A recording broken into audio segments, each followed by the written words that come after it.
They're never happy. They are constantly miserable, always in a bad mood. Nothing is ever funny to them.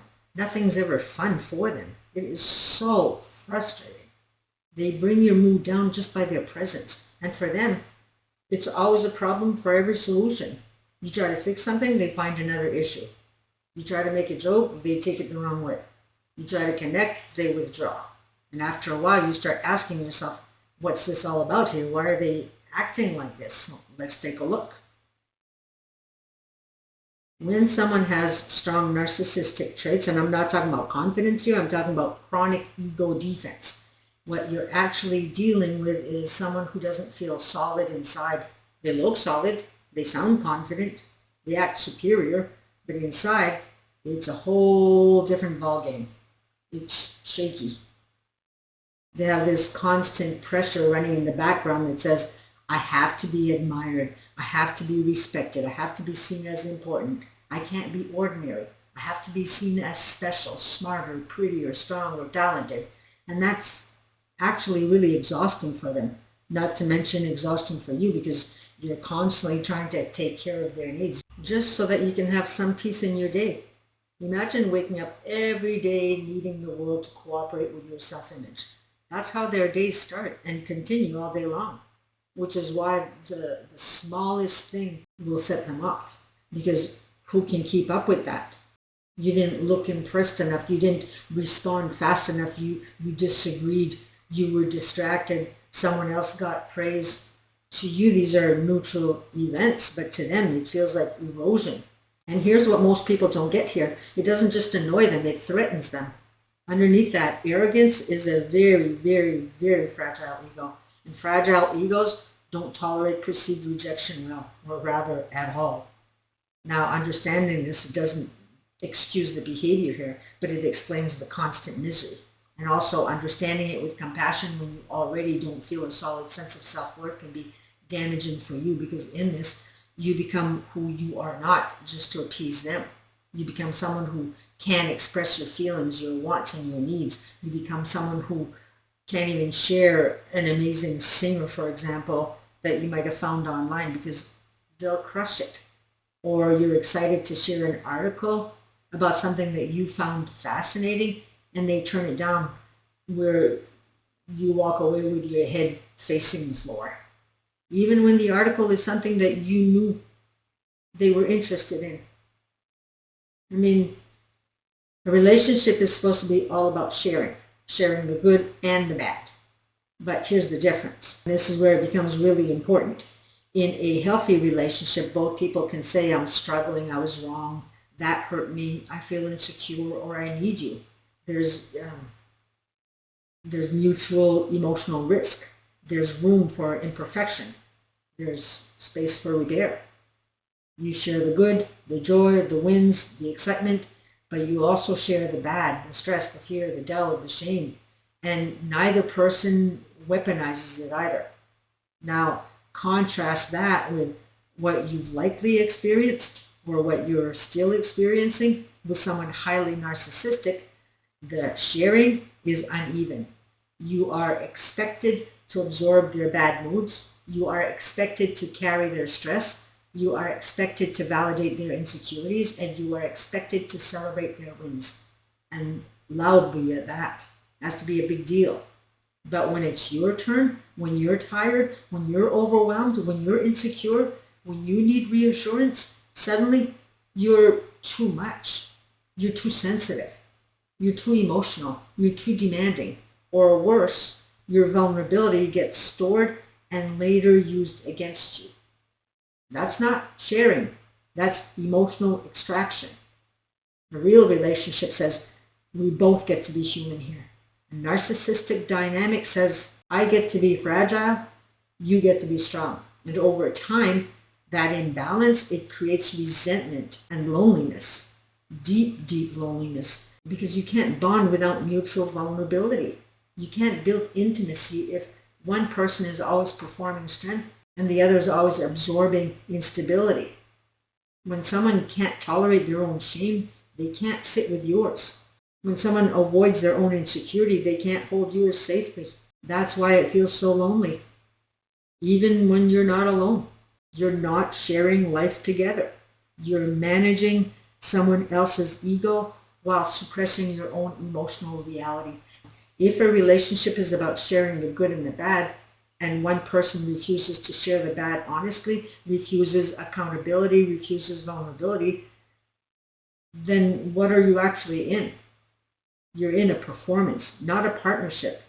And that's a very, very painful realization, because you likely would have shared everything, the good, the ugly, the fears, and the dreams. But intimacy requires true nervous systems that feel safe enough to drop the armor. And if one person is committed to protecting an image instead of revealing a self, the connection, it never deepens. It just cycles. The relationship is about sharing the good and the bad, but it has to go both ways. And if it doesn't, that isn't love, that's imbalance. These people are completely imbalanced and they're toxic. At the core of this personality structure is usually a deep fear of not being enough or of being abandoned. Sometimes that can come from emotional neglect, sometimes from inconsistent love, sometimes from being overpraised and taught that they were superior instead of being taught that they were human. It's not always that trauma that we hear about, but either way, they never developed a internal sense of worth. So instead of feeling valuable, they chase feeling valuable externally. They rely on external validation the way some people rely on oxygen.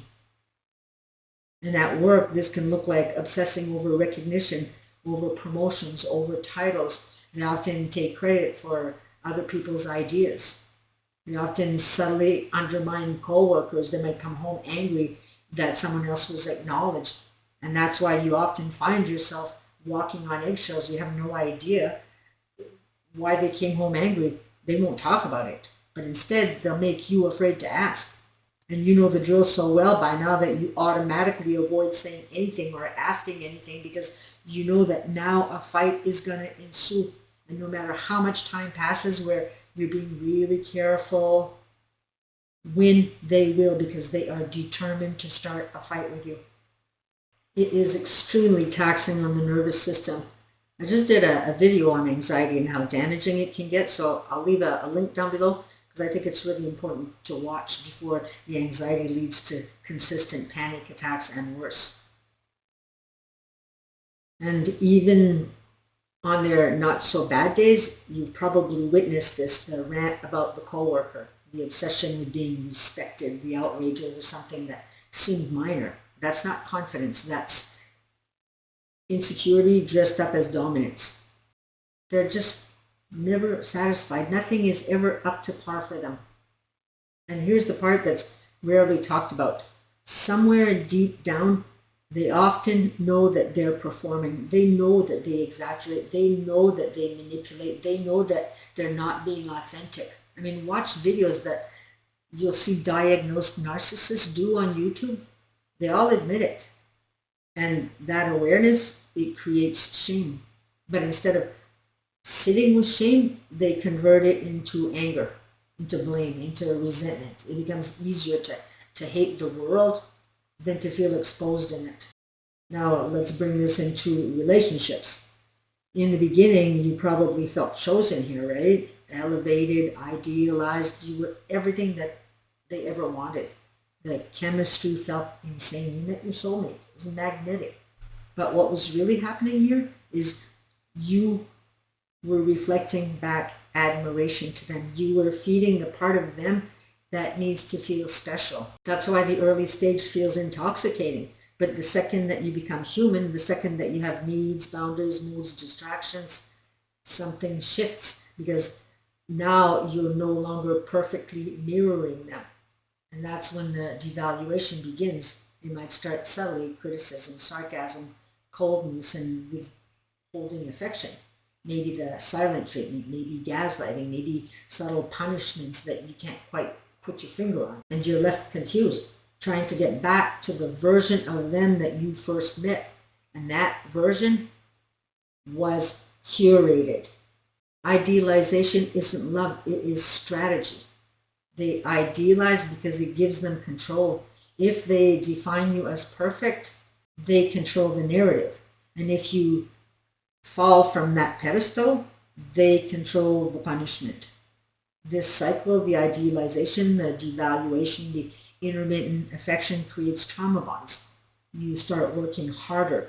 You start trying more, shrinking yourself. Meanwhile, they are constantly scanning for threats. They're hypervigilant, not in a soft, anxious way here, but in an ego-protective way. Every infraction is evaluated through the lens of, am I being respected? Am I being admired? Am I being challenged? And because they avoid vulnerability, they never actually experience real connection. Real love, it requires openness. It requires saying, I'm scared, I feel insecure, I need reassurance. But vulnerability, it feels like exposure to them. Exposure feels dangerous. So they protect instead of connect. They want a tribe, even though they'll never admit that.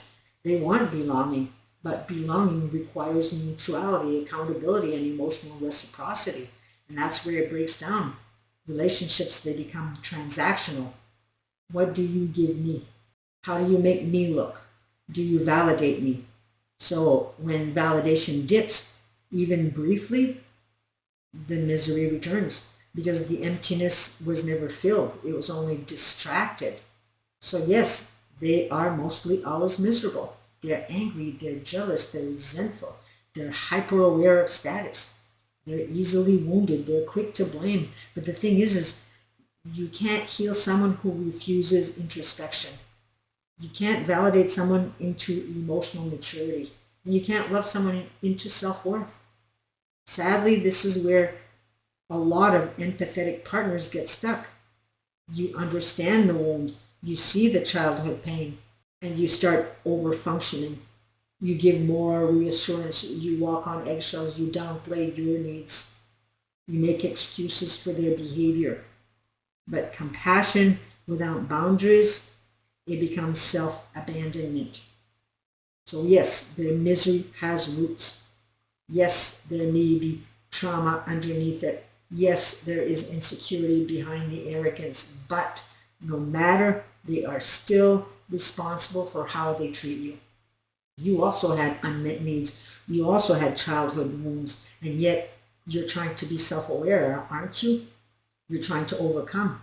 That's the difference. And at some point, the focus has to shift from why are they so miserable to why am I tolerating someone who makes me feel so small?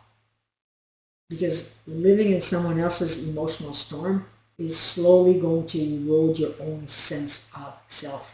You deserve lightness. You deserve laughter. Life is as short as a blink of an eye. The older we get, the more that we see that. You deserve happiness, and you deserve to feel safe in your own home here. And if someone's identity depends on dominance, control, and constant validation, there will never be enough of you to stabilize them. They're fighting a battle inside themselves. You don't have to join it. So start with compassion for yourself. That's where peace begins. Start with you. That is all for today, and I'm hoping that some of this has resonated with you. So please take a second to click that like button before you click off. Share something in the comments below if you feel compelled to, and I hope you do. And subscribe if you haven't. Thank you for watching. Take care, and we shall see you in the next video. Bye for now.